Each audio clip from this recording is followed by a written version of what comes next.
The Suicide Squad is a bit of a game changer for DC.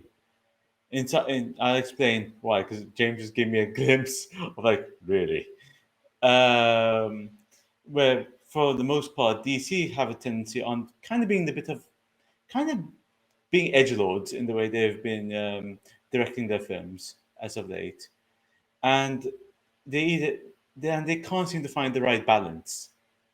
I mean, you said yourself, Aquaman was a complete mess in its own ways, and I Yeah, find and for me, I find Shazam to be just childish. I did not like Shazam, Yeah. honestly. So that is both our opinions for that. We're done with DC films. Anyway, but Suicide Squad kind of fits well in its own way because for all the weird shit it has one thing, one important thing that makes it beautiful, and that is it's absolutely fun. It is a fun go fest, which you just sit there and Yeah. just want to laugh at people die. That is basically why you're there. Mm. It's a continuation. Well, it's a sequel reboot, a soft reboot sequel of the first one of Suicide Squad. However, it's not done by trailer. It's not done by trailer makers, and instead it's actually done and directed by a director with a vision and a dream. Mm-hmm. Though he had to get kicked out of Disney first Yeah. to do that. But you know, it has some direction. If you're familiar with James Gunn's other works, like Guardians of the Galaxy, and you like those, then most probably you'll like this film as well.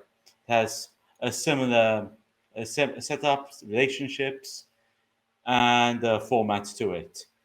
It sort of borrows ideas from the first Suicide Squad film, but it's done a lot in a lot cleaner manner than its previous incarnation. Other characters feel a lot closer in line to their DC counterparts. Okay, so a lot of the roles are sort of enhanced. Like a lot of the characters make the comebacks in this film. Margot Robbie is Harley Quinn. I forgot who the friggin' hell plays Captain Boomerang, but he's there too. Um, let's see. Hmm. Viola Davis as Amanda Waller. I did not know after seeing Ma Rainey's and seeing this, you know, Davis has a sort of angry person, has like the inner angry person we've all wanted because she's an absolute Mm. bitch in this film. Like I said, there was Sylvester Stone as King Shark, who was fucking adorable, along with Ratcatcher 2, the actress whose name is just escaping my head right now. Uh, Yeah, I don't know their names. let's see. I, I, Polka Dot Man, who I did not expect him to be as competent as the film made him out to be. yeah. And um, let's see.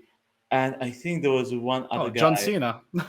Yes, thank you, John Oh Cena. wow, how could you forget? I'm so sorry. Maybe the one scene of him in his tidy whiteys probably just scarred me for life. Well, yeah, a Yeah. bit. And now, if okay, so there's quite a decent cast. You have like the lovable characters of those two. You have the rivals between Bloodsport and what was John Cena's character's name again? Peacekeeper. No, Peacemaker, who Peacemaker. would do anything for peace.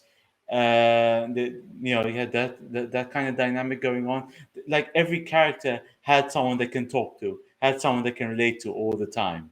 Yeah, Except Harley Quinn, who was just basically just being her in the background. yeah, but she's always a lone wolf. I mean, she only Yeah, hangs out with Joker, but apart from him, no one. yeah. Um, Otherwise, as a plot, I am going to be frankly honest. This film was basically made like as if you're watching some guys playing Dungeons and Dragons and they are drunk because they just go crazy. Right? Yeah, I It, know what you mean. it's just like everything explodes. If you think if it can explode, it will explode. That is basically Hmm. the film. There's a kaiju at one point. Don't ask how or why, but there's a kaiju. Yeah. Well, it's in the trailer, so There's also Peter Capaldi being the Doctor, yeah. a bit more of a dick. The guy with the stuff sticking out of his brain.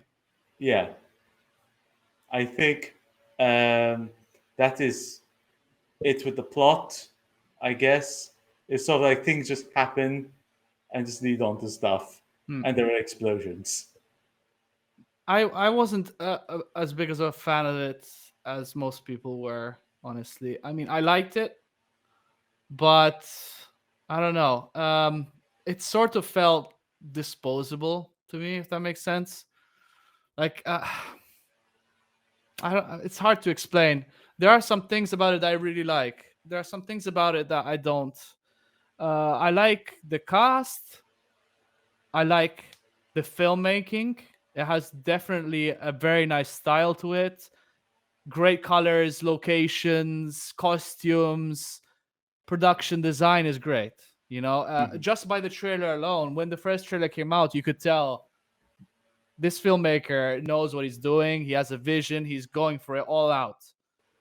Now, I don't want to bash the old Suicide Squad too much because I know it's not the default. Well, It nobody really isn't. knows. But It, David it was Ayer, his movie got kind of butchered a bit. So I don't blame him for everything. But definitely James Gunn had this vision that got made. You know, I don't think he got as many obstacles as David Ayer did. So it is more cohesive as an experience. It doesn't feel chopped to death in the editing room. It doesn't feel like there were too many cooks in the kitchen at the production office that wanted to throw in all their ideas and kind of step on everyone's toes. It feels like he mostly got what he wanted to make. And you know, if you are someone that sees the trailer and is like, this is a movie for me and I'm excited to watch this, you will definitely enjoy this film. You know, I think there won't be any issues for you. As you said, there's a lot of action, everything explodes. John Cena's hilarious, King Shark is funny, Polka Dot Man is as ridiculous as he sounds. Margot Robbie, if you're into her, I mean, sorry, if you're into Harley Quinn, I guess if you're into Margot Robbie as well, you can watch yeah. this. Especially for one scene, which is kind of funny. Um, you enjoy it. The thing is, number one, I don't like Harley Quinn's character. I've never liked her. I think she looks like Harley Quinn, but I think the way she's written is kind of annoying. I think her humor is childish and kind of that's one thing actually. The humor of this film, I don't think worked. There are a lot of jokes. It's just not funny, you know. And a lot of people have said this about it, but it's especially like the first time I watched the trailer, there was this 10-second, 15-second, no, maybe not 15, but there was this 10-second joke in the trailer. And I was like, what? Like, was that a joke? Like, it wasn't funny. I'm like, well, if you put this joke in the trailer, if usually in the trailer they show you the best they got, just they have to. I was like, if this is the best joke you have, I'm not going to laugh in this movie. I mostly did not laugh. The jokes weren't just not, they just didn't land. I think the humor works, the visual humor works. There's some scenes, for example, the one between Bloodsport, right? Yeah. And Peacemaker stealth killing a bunch of people and trying to one up each other with the creativity. I thought that was the best scene probably in the movie. Oh yes, they just Funny, you know, violent as you would expect from James Gunn. That was a good one. The rest of the humor, really, I didn't. It was still fun, you know, enjoyable. Just the jokes didn't land for me. And also, I think something that was seriously lacking from this film was a good villain. Now, you do have the kaiju at the end, but that's the kaiju at the end. It's not really the main villain. That's more like just the last obstacle they have. The main villain, really, there's three. There's no one villain. There's two generals from Corto Maltese, the island, who are kind of generic military guys. One of them is a bit more characterized, like the younger guy. I don't know who remembers the names. I bet no one remembers the names. And then you have the doctor dude, but he's not really the main villain. I mean, he's like in two scenes and he barely does anything. I mean, You know, there isn't that presence. And the thing is, there is a saying in script writing, especially for action movies. I don't remember who said it, but your action film is as good as your villain. If you don't have a very good villain, if you don't have a strong villain, there's going to be something missing from your film. And it did feel that something was sorely lacking, and that was the villainous presence of something. Imagine if this film had an amazing DC character, even if it was obscured. like as the main villain, and you saw him, give his monologues, have his scenes, and really own it. That would have made it much, much better. And I think that is probably the biggest issue this film has. But again, I don't wanna bash the film. I really enjoyed it. Just not as much as other people did. It was fun, but at the end of the day, it was kind of disposable. I mean, it's its own thing.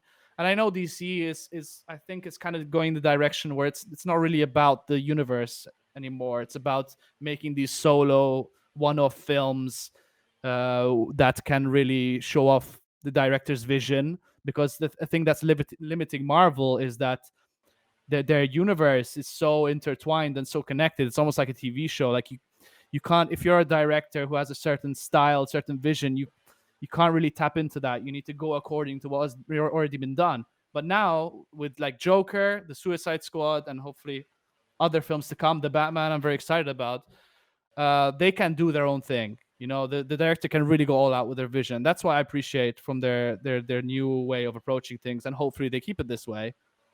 But sometimes you need to put someone on a leash, or at least throw in some tips. Now, no one knows what happened in the writing room, but I think that it could have been better in a lot of ways. Still, much better than the other Suicide Squad, obviously. Way better than Aquaman and most DC films. I would say it's even better than the Snyder cut of Justice League. I think so too. I mean, I don't go compare. This is probably one of DC's better films. Yeah, it's one of the better ones. I That's mean, not really saying much, though, because DC has kind of a poor track record. it's sort of like DC. You either like it or you don't with their films. Yeah. I mean, like I say, it's sort of like you either get a good Batman movie like the Christopher Nolan's, or you get Wonder Woman 1984. Oh boy. And no one talks about Wonder Woman 1984. No, I really don't want to talk about it for the rest of my life, honestly. Anyway, Right, Suicide Squad. Anyway, overall for me, it's Yeah. still a thumbs up. Although I I give it a yes. Yeah, it's a good rating. I mean, I'll go watch it again.